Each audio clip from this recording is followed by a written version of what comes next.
everybody. I'm pleased to talk about the Modern Workplace program that we're really kind of explaining today.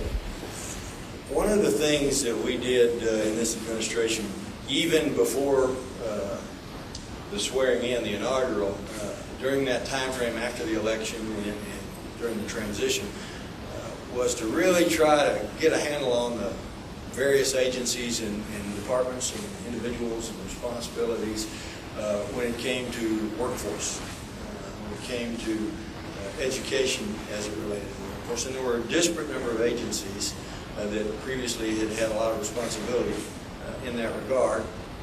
And there was at least some anecdotal information. We got some feedback both inside state government and outside state government about the need for them to work together a little bit better. And so the Workforce Cabinet really worked together throughout the course of, they're still working together, but they started almost immediately and worked together to try to collaborate, just to keep from either, number one, duplicating or working at cross purposes. This program is an example of how they have worked together. Certainly the governor's office was involved, but you can't say enough about the Department of Education. And you can't say enough about Maria and her shop and Senator Walker and his shop, because they collaborated and worked together to try to meet a need. And that's what we're here really to celebrate. We have a wonderful teacher who specifically has been through the program to try to, I think, put in actual practice by illustration what the program's all about. But we're teaching our teachers, in effect. We're teaching our teachers to be sensitive to, aware of some of the things that you perhaps don't get in your regular preparation as a new teacher, or even as an experienced teacher for that matter. You know, one of the things I've talked about in higher education, particularly with our two-year institutions, is to try to be more responsive to the needs of business and industry, to try to tailor course offerings, curriculum, all those things that in today's world are so much different than they used to be, to the specific needs in their catchment area of the businesses, of the industries, of the individuals that have a need for a skill set workforce. And so what we've seen in the past is that our community colleges and our technical institutes have really tried to respond by listening to business, by listening to industry, and tailoring additional training and additional offering to the needs of those businesses within their region or within their area.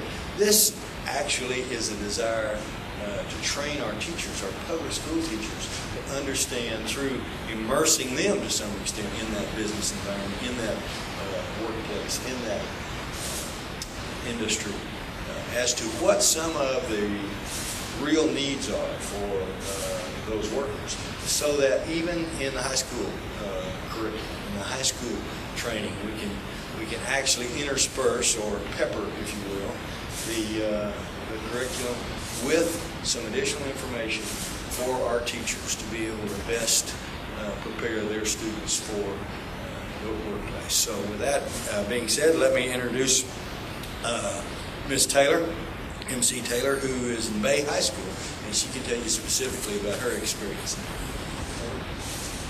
Good morning. I do teach family and consumer science at the Bay Public School District, and I was invited to participate in the program. I went through some training at the beginning, met Randy Brinkley through that endeavor, and we did tour 3 industries in Northeast Arkansas, and we got to see specifically what skill set high school students were needing to be employed in the workforce. Most of us in public education haven't been in the private sector in the workforce for a long time. And the skills we thought students were needing were not the skill sets that the industry was saying we need. So through this partnership, we're able to offer students specific skill sets, mathematics, reading, and locating information, so that they're able to enter the workforce with a set of skills that employers are looking for.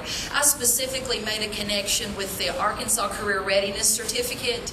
I was able to have my students go through a process called Work Keys.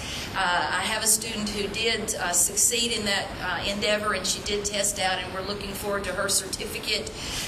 But for me, I needed a tool to help my students make the connection between what they're learning in public school, even at Bay, and with the real workforce. And this endeavor, the Modern Workplace, has been the tool that I've been looking for quite some time for my students. I understand that not every student is college bound. I understand that some will go to technical school, but most go right into the workforce. And they need to have, as the governor said, a skill set. And that's what this program provides for my students at Bay. And as Senator Walker likes to say, and as Ms. Taylor just pointed out, the students actually see the relevance of what they're learning in the classroom to the application in the real world. And you know, a lot of times that lack of relevance, or when you're a 16-year-old or a 17-year-old or an 18-year-old, it's harder to understand that relevance. Heck, it's hard to understand for a 62-year-old governor sometimes. But if you can really grasp that what you are learning, what you're being exposed to, has a real-world application that's going to benefit you in terms of your pocketbook, in terms of your success in the workforce, then you can absorb it better. You can take it more seriously.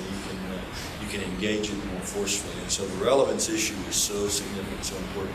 This helps tie that together. So particularly it teaches our teachers how to tell them how to learn. Questions?